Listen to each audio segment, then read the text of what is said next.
Okay, we're in section 12 of the notes, and we're going to certainly cover the lecture material.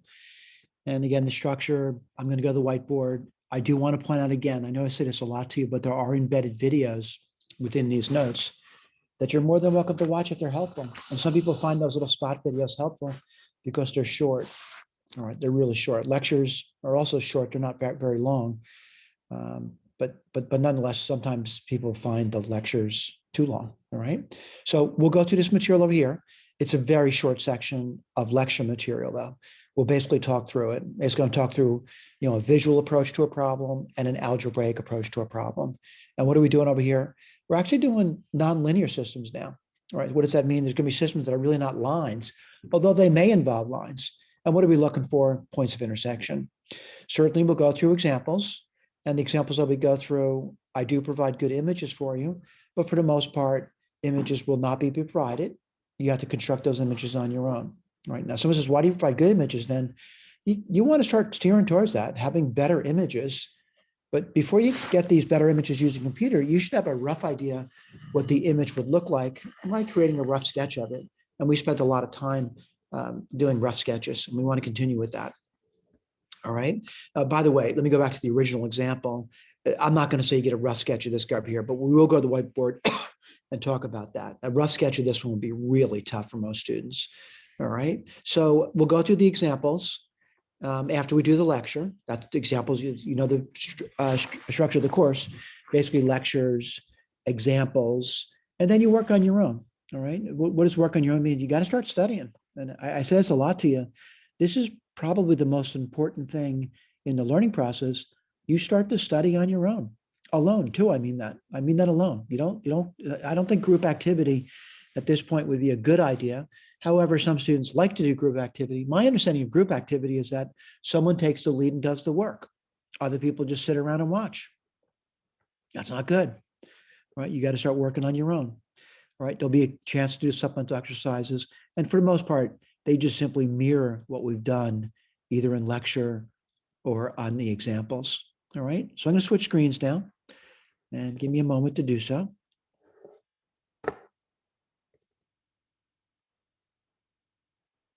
And I'll talk through it. All right. So we're given, this is again, the section 12 of the notes, and this is an introduction to nonlinear systems. All right. So, just reading it says, the method of elimination works best for linear systems. There's no doubt about it. I don't think graphing is a good idea for linear systems. However, when you took Math 100, that's exactly what you did. You graph first, then you determine what the points of intersection. All right. So, but then we went on to different techniques for that. And the techniques we've learned about were substitution. That comes after graphing. And I would say that still should be your priorities here. Graphing, learning that, learning substitution, and that elimination method. The elimination method works best on the linear systems. All right. So I wrote that down for you, point out where that is. And we're out here. So I'm not going to use elimination on these problems over here. I'm going to approach it the way we approached in the Math 100 through a visual. All right. So what does a visual mean? You're going to be graphing it out and looking at it. Right. So we have a visual. It says figure 92 on page 246. All right, I'm looking at the figure. It says, what I'm going to do is a visual along with substitution works best for nonlinear systems. All right. So I'm going to point out that, graphing can be incredibly difficult to do. So what I want to claim over here is, well, if you're provided a nice looking graph, which we are here, you probably could look at, there's two curves here. One is in red, right? One is in red and one is in green. There's two curves there. Now someone says, what are those curves? It doesn't matter at this point. What you're doing is looking at a visual. So if I were looking at a visual and someone said, I wonder what the points of intersection between those two curves are, in other words, where they agree, well, provided it's not a deceptive graph, I would say, I see one here, I see one here, I see one here, and I see one here. Now, I'm not saying I know what those points are, but I got a general idea what the point is. And what I mean by that, if I looked at this thing, I would say over here, just kind of tracing up, I'd say it looks a little bit less than 1. And over here for the y's, it looks, certainly bigger than 2. So if I were looking at that, and again, I'm not saying it's right. I'm just saying I have a general idea that the point of intersection, I'm going to say, I'm not going to say it's terribly accurate, but, about 0.9 in the X. And it looks like, I don't know, 2.2 along the Y. All right. So I want to keep going through it, and I want to keep looking. And this is a visual. The visual has been provided for me. Can I determine what these points are approximately? And I'm kind of looking at this one over here. Again, when I'm pointing out over here, I'm looking at it. I'm going to say it looks like, minus 1 point something. So I'm going to say maybe minus 1.2. And again, I'm not saying that's a correct answer. I'm just saying I look at it, it appears to be right. All right. Now let's look at the Y's. I'm looking at the Y. I'm looking at over here. I'm going to say maybe, I don't know, maybe 0.6. Again, I want to point out these symbols I'm using. I'm not saying it's equal. I'm just saying it's approximately right. Now, could I be wrong? I'll be honest with you, there's a 100% guarantee I'm wrong at this one, right? Because I don't even know what the equations are, all right? I'm going to say it's very unlikely I'm going to hit the right number. Now, someone can say, when we did Math 100, they always gave me really nice solutions to the problems. And generally speaking, it's true. They give you integers. And if they weren't integers, typically fractions. I got to be honest with you, life doesn't work out so nicely. Now, let's look at this one over here. And I'm looking at the point. And, when I'm looking at it, I'm saying, maybe approximately. I do see some symmetry over here. I can say maybe 1.2 and about 0.6. Again, I'm looking at my scale. The X are definitely positive and the Y is definitely negative. And if I were looking at this one over here, again, I detect some sense of symmetry. I'm going to say about minus 0.9. And what else do I see about minus 2.2? Okay. Someone said, where'd that graph come from? It doesn't matter where the graph came from. You're given the graph and you're wondering, could you come up with the points of intersection?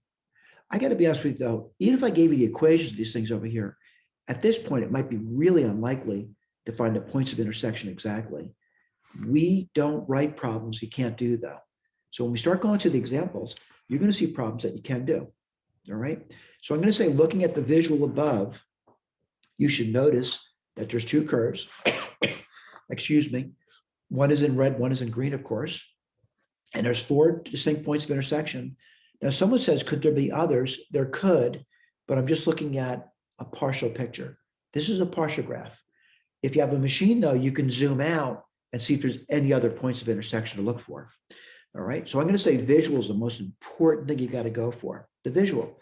The next thing after visual, we're going to go to a method of substitution. And yes, we're going to take examples.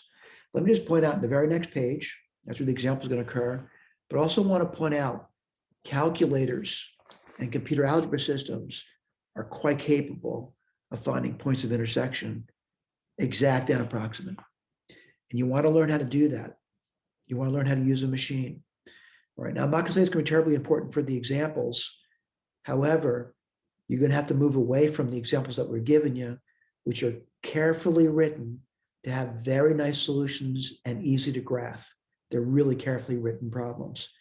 Most real world problems are very difficult to do, and they're going to require the use of a machine and software.